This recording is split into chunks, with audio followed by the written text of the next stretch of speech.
Não se turbe o vosso coração, credes em Deus, credes também em mim. Na casa do meu Pai há muitas moradas. Se não fosse assim, eu vou-lo teria dito, pois vou preparar-vos lugar. E quando eu for e vos preparar-vos lugar, voltarei e vos receberei para mim mesmo, para que onde eu estiver, estejais vós também. Muito bom dia, uma bênção, com a graça de Deus sobre a nossa vida. Nós iniciamos um novo dia. A cada dia que vivemos nessa terra, o nosso coração se renova na esperança, na expectativa de um dia vermos o céu se abrir, nos encontrarmos com o nosso Salvador e vivermos com Ele para todos sempre. Todos os dias nesse canal nós estudamos um capítulo da Palavra do Senhor. E nessa manhã vou convidar você a ter nas mãos a Palavra de Deus no livro de Marcos, capítulo 4, o versículo 1. Voltou Jesus a ensinar à beira-mar. E reuniu-se numerosa multidão a ele, de modo que entrou num barco onde se assentou, afastando-se da praia, e todo o povo estava à beira-mar na praia. Como eram carentes as pessoas que acompanhavam Jesus. Quando Jesus colocou os seus pés aqui nessa terra, Jesus enfaticamente passou a mostrar as verdades do reino. Jesus conseguiu observar que aquela geração era extremamente carente de compreender a vontade do Pai. Embora nessa terra existissem líderes, professores, pessoas que tinham a palavra de Deus nas mãos, mas eles não estavam preocupados em ensinar o que Deus tinha permitido que ficasse revelado na palavra do Senhor.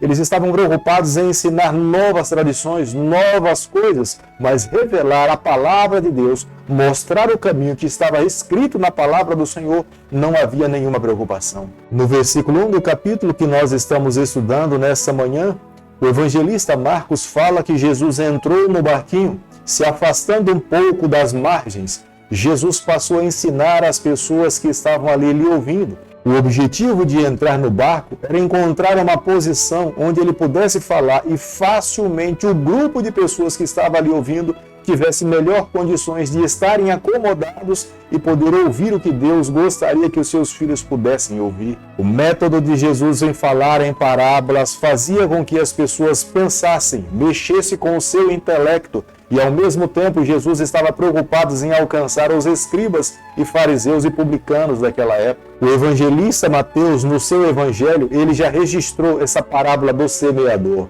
Mas podemos observar aqui no livro de Marcos, que Marcos apresenta esse semeador como sendo a pessoa de Jesus Cristo. Ele saiu a semear e jogou a sua semente. Algumas sementes caíram à beira do caminho, as aves vieram e comeram, e não permitiram que essa semente pudesse se desenvolver. Outras sementes caíram no solo rochoso, com pouca terra, onde as pedras impediram que essa semente pudesse se desenvolver, criar raízes e produzir frutos. As sementes que caíram no solo rochoso, o próprio sol se responsabilizou em poder queimar e destruir toda essa semente. Outras sementes que caíram entre os espinhos acabaram sufocando essa semente e elas não tiveram condições de se desenvolver, nem muito menos de produzir algum fruto. Mas outra semente caiu numa boa terra, num solo fértil, e essa semente se desenvolveu, produziu muitos frutos e agradou ao seu Senhor. Quando Jesus proferiu essa parábola, ele falava para aqueles que estavam com o coração aberto, dispostos a entender a respeito do reino. Mas Jesus também direcionava o seu ensinamento para os publicanos e fariseus. Ele estava dizendo que não havia possibilidade de impedir o seu reino.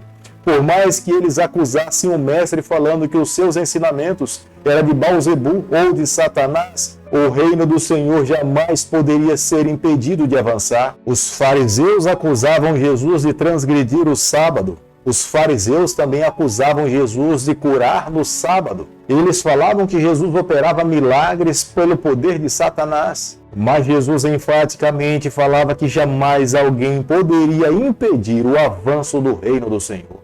Marcos capítulo 4, versículo 21. Também lhe disse: vem porventura a candeia para ser posta debaixo do alqueire ou da cama? Não vem antes para ser colocada no velador? Jesus, nesse momento, ele estava falando dele mesmo, dos seus ensinamentos, das verdades que ele tinha que apresentar para aquela geração. Jesus sabia que só poderia haver salvação se aquela geração entendesse o conteúdo dos seus sermões e das suas parábolas. Se não houvesse arrependimento, se não houvesse confissão de pecado, toda aquela geração, eles estariam completamente perdidos. Jesus é a luz do céu vinda para essa terra para iluminar a nossa vida. Jesus veio nos ensinar que nós precisamos amar os nossos inimigos. Jesus amou os pecadores. Jesus veio mostrar para aquela geração que homens e mulheres diante de Deus, eles possuem o mesmo valor. E era necessário também amar as crianças, porque os líderes daquela época, eles rejeitavam os pequeninos, mas eles estavam menosprezando a luz enviada por Deus para essa terra que era Jesus Cristo. Eles estavam pegando a candeia e estavam colocando embaixo da mesa. E nesse momento Jesus ensinava: do que adianta vocês terem a candeia no meio de vocês e vocês colocarem embaixo da mesa, sendo que ela deveria estar em cima da mesa, no alqueire, onde ela tivesse condições de poder iluminar toda a casa. Quando Jesus falava em parábolas e ele usava essas ilustrações para poder alcançar o coração dos seus filhos que estavam nesse mundo, Jesus mostrava para eles que se eles dessem apenas uma pequena oportunidade para o reino celestial, esse reino seria lançado dentro do coração deles como uma semente ou um grão de mostarda. Poderia ser como uma fagulha, mas ele iria se desenvolver, ele iria crescer, chegaria ao ponto de produzir muitos frutos. E é o que Deus faz na vida de um ser humano. Quando nós damos uma oportunidade para o Senhor, por mais pequena que seja, essa semente irá se desenvolver dentro do nosso coração, ela irá crescer, irá tomar conta da nossa vida e nós iremos produzir muitos frutos para o reino do Senhor. Como nós podemos observar do versículo 35 a 41 do capítulo que nós estamos estudando nessa manhã, do livro de Marcos, Jesus com os seus discípulos, depois de passar um dia ensinando uma grande multidão, Jesus agora convida os seus discípulos para passar por outro lado das margens. E nesse percurso dentro de um barquinho com os seus discípulos, um vendaval, uma grande tempestade, os encontrou no meio do caminho. Jesus estava muito cansado porque ele tinha passado o dia inteiro ensinando, mostrando as verdades do reino para aquelas pessoas. Jesus aproveitava esse percurso para poder descansar. Jesus estava dormindo. E nós observamos aqui no livro de Marcos, e é o único livro que mostra esse detalhe, falando que Jesus estava com a sua cabeça sobre o travesseiro. Nenhum outro evangelista menciona esse detalhe na vida de Jesus Cristo. Mas tudo muda a partir do momento em que Jesus acorda. Jesus se levanta, Jesus começa a conversar com a natureza, Jesus fala com o vento, Jesus acalma as águas e toda a natureza obedece ao Senhor. Toda ela reconhece que Ele é soberano. Os discípulos que estavam ao lado de Jesus, por mais que estivessem convivendo e ouvindo as palavras do Mestre, até então eles não tinham ainda nenhuma compreensão quem verdadeiramente era Jesus Cristo, porque eles perguntam: quem é esse homem que até com o vento, a natureza, ele fala e elas lhe obedecem? É por isso que no momento em que Jesus é levado para ser crucificado, aqueles homens fugiram do Mestre. Embora eles tivessem andado ao lado de Jesus e Jesus tivesse mostrado para eles, através dos milagres, nos seus próprios ensinamentos, que ele veio aqui a essa terra para morrer, para sofrer, para passar pela cruz do Calvário, eles não queriam conceber esses ensinamentos no seu coração, porque eles queriam que Jesus se assentasse no governo de Jerusalém e ali governasse toda a nação, e eles se assentassem ao lado de Jesus para ser os seus assessores. Mas Jesus falava que ele veio para ser o rei dos judeus, mas para libertar o seu povo da condenação do pecado.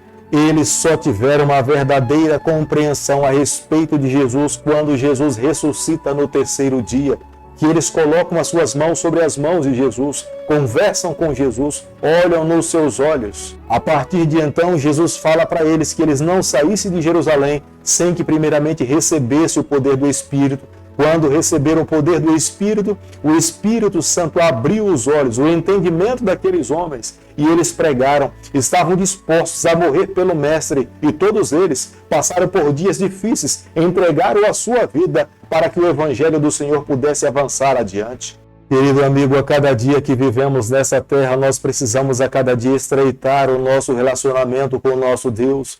Nós precisamos conhecê-lo cada vez mais, nós precisamos entregar o nosso coração nas mãos do Senhor. Quanto mais nós tivermos um conhecimento e buscarmos a Ele, Ele mesmo fala: se o buscardes de todo o coração, Ele se deixará ser encontrado. Quando nós tomamos essa atitude na vida, tenha certeza que Deus se revela para cada um de nós da maneira pela qual Ele acha melhor e nós temos uma compreensão mais ampla do reino celestial. Dessa forma, a nossa vida é ricamente abençoada, nós somos fortalecidos e a nossa trajetória nessa terra a cada dia se torna mais sólida. Querido Pai, em Tuas mãos nessa manhã nós nos colocamos, queremos a cada dia viver exclusivamente para o Senhor, tomar o nosso coração, perdoa os nossos pecados, nos conceda força para andarmos a cada dia na Tua verdade, é o que nós te pedimos, é o que nós te agradecemos e o fazemos em nome de Jesus. Que o Senhor te abençoe e te guarde, Ele faça resplandecer o seu rosto sobre você, Ele tenha misericórdia de você, e sobre você nessa manhã Ele levante seu rosto e conceda a sua paz, em nome de Jesus. Amém.